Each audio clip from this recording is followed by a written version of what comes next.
Hi everyone, we are multiplying a fraction by a fraction. We're not doing models this time, we are just doing the algorithm. Now, I recommend doing the models if that makes more sense to you in order to check your work.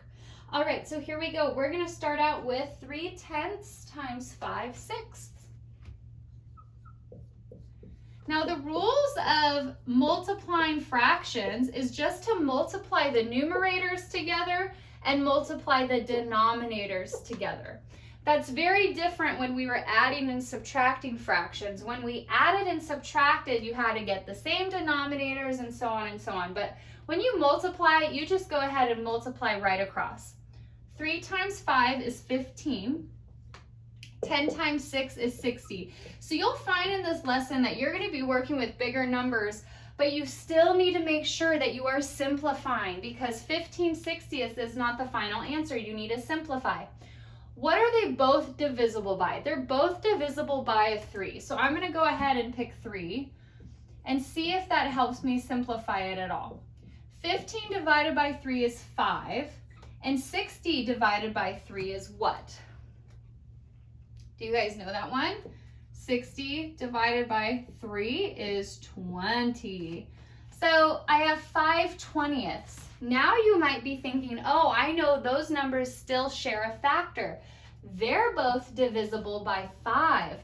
So if I divide the top and bottom by 5, 5 divided by 5 is 1, and 20 divided by 5 is 4. So my answer actually comes out to a final answer of 1/4. All right, so let's go ahead and see another example. So really on these ones, I think our biggest focus is making sure you simplify. All right, let's say we have 3/4 times 2/7.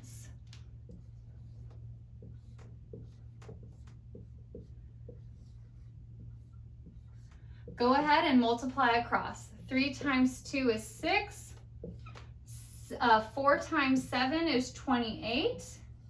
I know they're both divisible by 2 because they're even numbers, so let's just pick a small number and divide the top and bottom by 2 and see what we get. 6 divided by 2 is 3. 28 divided by 2 is 14. Do 3 and 14 share any other factors other than 1? They do not, because 3 does not go into 14 evenly, so my final answer is 3/14.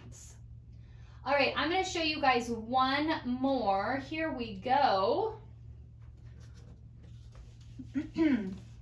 Now notice that multiplying these fractions, they have different denominators. They might have the same, which is fine. You still do the same steps, but we don't have any mixed fractions for this lesson. These are just regular fractions. Let's go ahead and do 2/3 times. Let's go ahead and put a bigger one. Let's do 7/4, okay? All right, 2 times 7 is 14, and 3 times 4 is 12. So remember, you can't have a bigger number on top as your answer. You're gonna read it as division. You're gonna divide the numerator by the denominator. 14 divided by 12.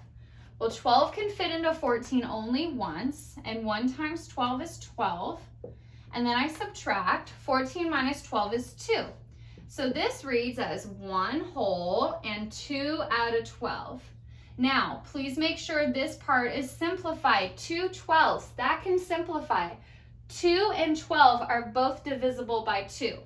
The one whole from our answer, that stays. Don't forget, don't change it. You're just changing the 2/12. And I'm going to divide both the top and bottom by 2. So this would give me my 1 whole comes over. 2 divided by 2 is 1, and 12 divided by 2 is 6. So our final answer is 1 1/6. All right, you guys, I hope that helps you with whatever you're working on. Please don't forget to simplify, and you can do that by finding the greatest common factor.